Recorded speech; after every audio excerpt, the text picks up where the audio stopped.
Hello class. आज हम करेंगे एग्जाम्पल नंबर 4 है ये एनसीईआरटी का। देखो, Mayank had a bird bath. ठीक है, इन हिज गार्डन। जैसे देखो, मैंने आपको समझने के लिए ये फिगर दी है। ये गार्डन है, ठीक है, और इसमें ये बर्ड बाथ है। बर्ड बाथ में बहुत शेप्स होती हैं, तो ये मैंने आपको समझने के लिए बताया। देखो, ऊपर तो इसमें ये हेमिस्फेयर है और नीचे इसमें छोटा सा सिलेंडर है ना। तो इस वाले जो एनसीईआरटी क्वेश्चन में है, वो ऐसा बर्ड बाथ है जिसमें पूरा कवर हो रहा है। ठीक है, तो ऐसा क्वेश्चन है ना। कोई दिक्कत नहीं है, समझ लो ये ऐसा है बर्ड बाथ, सिलेंडर शेप। ठीक है, तो ये आपको समझाने के लिए था। यहाँ पे पानी भर देते हैं इस पार्ट में। इस पार्ट में क्या है, पानी भर देते हैं और यहाँ पे आके पानी पी लेती है बर्ड।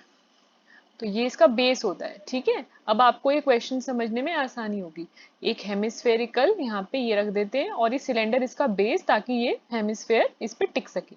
ठीक है, दूसरी बात आप लोगों को समझनी होगी इस क्वेश्चन में, वो क्या है कि जैसे ऊपर तो हमने एक हेमिस्फेयर बना दिया, नीचे जो सिलेंडर बनाया है उसको यहाँ पे कवर करना जरूरी है क्या? नहीं, क्योंकि इसको हम हॉलो भी रख सकते हैं।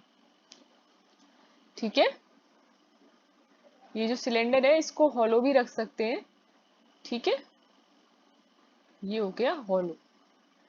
बस हमें तो बेस ही चाहिए ना। ठीक है, और वो ये इसका बेस बना रखा है इन्होंने फिगर में।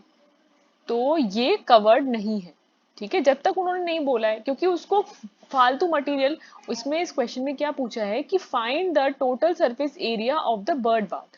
Total surface area of the bird bath मतलब, बर्ड बाथ मतलब कितना मटेरियल यूज हुआ है उसको बनाने में। ठीक है, या फिर the area we can touch. Area we can touch, अभी मैंने आपको पिछले एग्जाम्पल नंबर 1 में भी बताया था, शायद एग्जाम्पल 1 या 2 में। तो उसमें क्या होता है, टोटल सरफेस एरिया होता है the area we can touch, मतलब जो हम छू सकते हैं। तो इसमें देखो, और दूसरे तरीके से आप क्या समझ सकते हो कि जो उसको मटेरियल यूज हुआ है, मटेरियल यूज्ड ये बर्ड बाथ बनाने में। ठीक है, तो देखो वो यहाँ पे इसको पैक क्यों करेगा, एक्स्ट्रा मटेरियल क्यों लगाएगा, पैसा क्यों लगाएगा, जब उसको तो सिर्फ इससे ही काम है, इस बर्ड बाथ से ही काम है ना। ठीक है, तो अब हम इस क्वेश्चन को सॉल्व कर लेते हैं।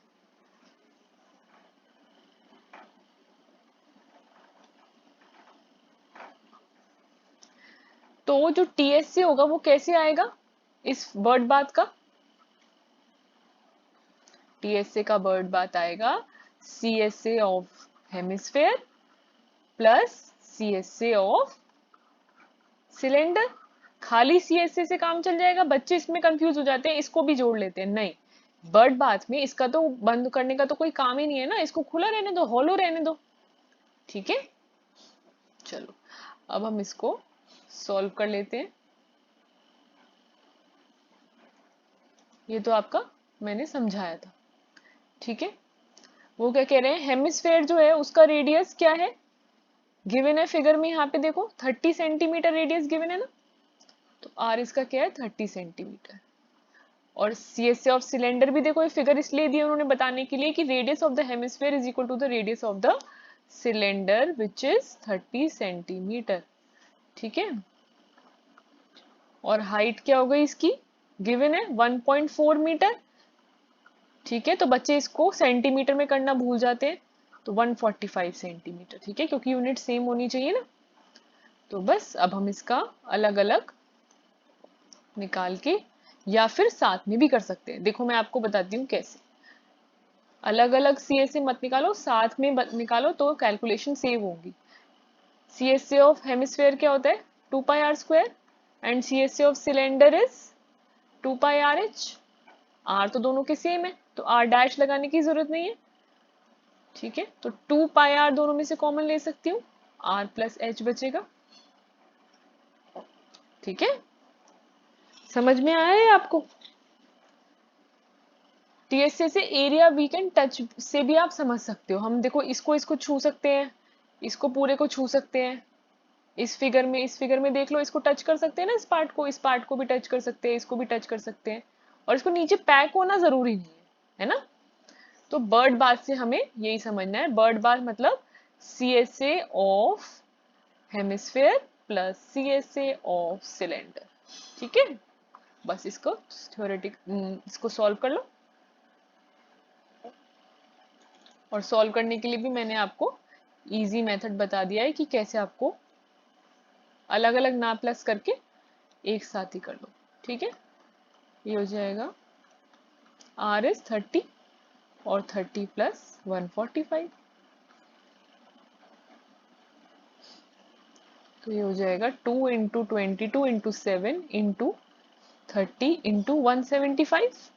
ओके, ये हो जाएगा 7 2 और 5, 2 इंटू 22 इंटू 30 इंटू 25। इसको भी मैं इजी करके बताती हूँ। आपको क्या है, ये याद होना चाहिए, 25 इंटू 4, 25 4 टाइम्स इज 100, तो 2 2 जा 4, 4 अलग कर लो इसमें से और ऐसे लिख दो। अभी क्या बन जाएगा 100, 25 इंटू 4 इज 100, 100 इंटू 30 इंटू 11, तो देखो 33,000 centimetre square is the required area. ठीक है,